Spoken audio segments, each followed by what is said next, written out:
आज जो हम लोग पढ़ने वाले हैं वो mechanism of action second category है, मतलब based on mechanism of action उसका क्लासिफिकेशन किस तरीके से किया जाता है। तो जो पहला है, यहाँ पे आप देख रहे हैं कि मैंने अलग अलग कलर का यूज़ किया है, ग्रीन किया है, रेड किया है। तो इसका मतलब आप लोग को ये ईजी बनाने के लिए कि जैसे कि पहला जो है वो सेल से रिलेटेड होगा, ठीक है। पहला जो क्लासिफिकेशन होगा वो सेल से रिलेटेड होगा। तो पहला क्या करता है, सेल वॉल सिंथेसिस को इनिबिट करता है। सेल वॉल की इंपॉर्टेंस क्यों होती है, क्योंकि वो शेप को मेंटेन करता है बैक्टीरिया के और स्ट्रेस बेयरिंग होता है बैक्टीरिया में। तो इसलिए ये क्या करता है कि उसी के सेल वॉल को ही अगर बिगाड़ देगा तो बैक्टीरिया जो है वो नहीं रह पाएंगे जीवित, ठीक है, उनकी डेथ हो जाएगी। फिर सेकंड जो है cause leakage from cell membrane. Leakage मतलब किसी चीज़ का निकलना कहीं से, ठीक है, कहीं से होल वोल होता है तो उसकी वजह से क्या होता है, लीकेज होती है ना, हमने ऐसे सुना है नॉर्मली। इसके बारे में और डिटेल में हमें बताऊंगी जब मैं एक एक टॉपिक को डिस्कस करूंगी। डोंट स्किप माय वीडियो अगर आपको ये अच्छे से जानना है और आप ये कभी लाइफ में नहीं भूलोगे अगर इस तरीके से आप पढ़ते हो तो। सो इधर सेकंड जो है वो है लीकेज फ्रॉम सेल मेम्ब्रेन। इसका मतलब ये है कि सेल मेम्ब्रेन से लीकेज हो रहा है। इसमें क्या होते हैं, जो ड्रग्स आते हैं वो होते हैं इसमें पॉलीइंस कैटेगरी के, ठीक है, पॉलीइंस कैटेगरी के ड्रग्स होते हैं। तो पॉलीइंस क्या करते हैं कि वो छोटे छोटे माइक्रोपोर बना देते हैं। मान लीजिए कि ये हमारा सेल मेम्ब्रेन है, ठीक है, और यहाँ पे जो है हमारा ना पॉलीइंस क्या करते हैं, पॉलीइंस कैटेगरी में आते हैं एम्फोटेरेसिन बी, ठीक है, यहाँ पे है AMB एम्फोटेरेसिन बी। ये एक तरह का एंटी फंगल ड्रग होता है। तो ये क्या करता है, यहाँ पे पोर फॉर्मेशन कर देते हैं, ठीक है, पोर फॉर्मेशन कर देते हैं। तो जिसके वजह से अब अंदर जितने भी इंट्रासेलुलर आयंस होंगे ना वो इधर से क्या होने लगते हैं, लॉस्ट होने लगते हैं, मतलब वो गिरने लगते हैं, ठीक है। इसी को बोलते हैं लीकेज फ्रॉम सेल मेम्ब्रेन, ठीक। थर्ड पॉइंट है इनिबिट प्रोटीन सिंथेसिस। प्रोटीन के सिंथेसिस को इनिबिट करते हैं कहाँ पे, 30S सब यूनिट और 50S सब यूनिट पे ये क्या करते हैं, एक्ट करते हैं। जहाँ पे ये जो राइबोसोम्स होते हैं ना, इन्हीं में 2 यूनिट होती है 30S और 50S, जहाँ पे प्रोटीन का सिंथेसिस होता है, ठीक है। उसके बाद जो चौथा पॉइंट है वो miss reading of mRNA codon.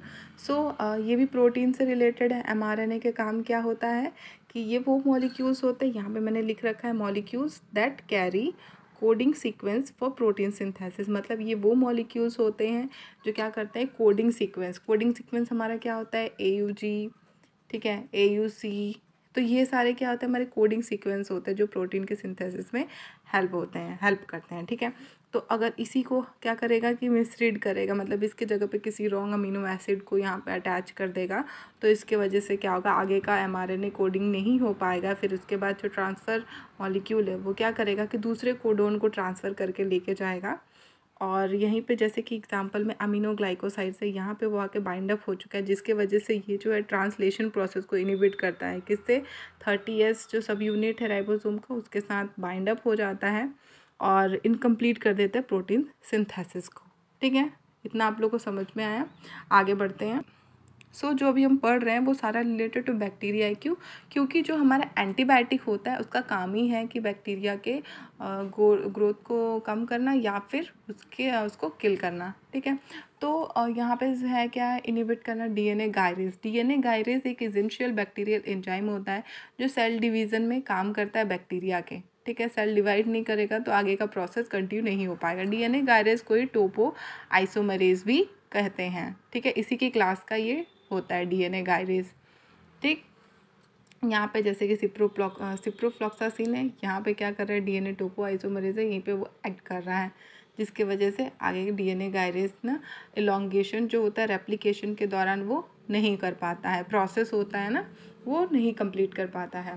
6 point जो है वो क्या करता है, इंटरफेयर करता है DNA फंक्शन के साथ। DNA फंक्शन मतलब कि यहाँ पे अगर कोई हमारा ड्रग है वो क्या करता है, रिडक्शन फॉर्म में रहता है, बाद में वो क्या करता है, ऑक्सीडाइजेशन हो जाता है। ऑक्सीडाइजेशन की वजह से मतलब वो DNA को ऑक्सीडाइज कर देता है और फिर उसमें उसकी सेल डेथ हो जाती है, ठीक।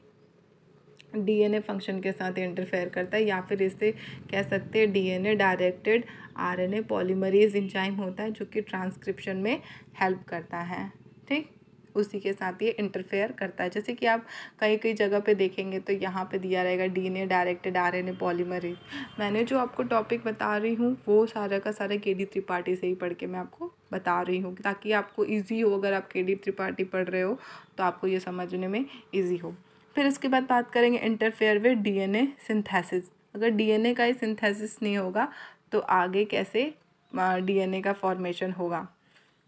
यहाँ पे जैसे मैंने एग्जांपल लिया एसाइक्लोवीर का। एसाइक्लोवीर जो है एंटीवायरल ड्रग होती है। तो यहाँ पे एसाइक्लोवीर क्या करता है कि कन्वर्ट हो जाता है मोनोफॉस्फेट में, फिर वो कन्वर्ट हो जाता है डाइफॉस्फेट में। डाइफॉस्फेट में कन्वर्ट होने के बाद DNA पॉलीमरेज एंजाइम के साथ वो एक्ट करता है, उसको इनहिबिट कर देता है, जो क्या करता है DNA चेन टर्मिनेशन कर देता है। मतलब DNA का जो चेन आगे बढ़ने वाला है उसी के चेन को रोक देता है। बैक्टीरिया में क्या होता है, इनिशिएशन ऑफ रेप्लिकेशन कहाँ पे होता है, मतलब रेप्लिकेशन का जो प्रोसेस है वो शुरू होता है कहाँ पे, ओरी में, ओरिजिन ऑफ रेप्लिकेशन में।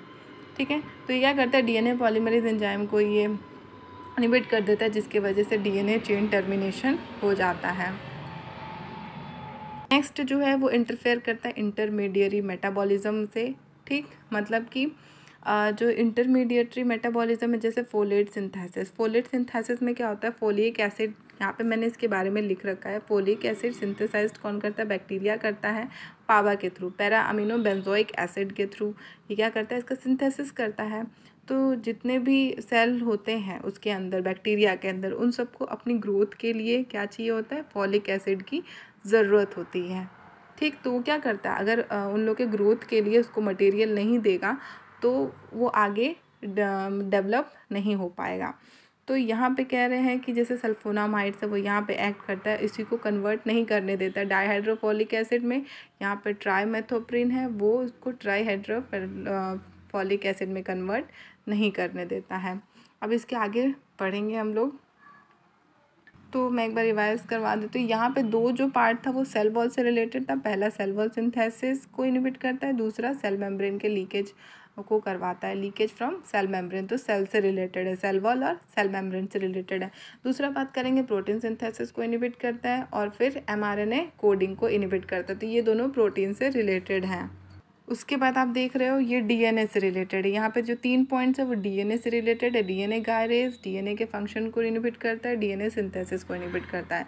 तो यहाँ पे 3 कलर से मैंने यहाँ पे लिख दिया है, और ये जो interfere with intermediary metabolism. Thank you for watching my video. Next video आप ज़रूर देखिएगा, उसमें मैं मेनोमिक्स बताऊँगी कि किस तरीके से इसको याद करने हैं।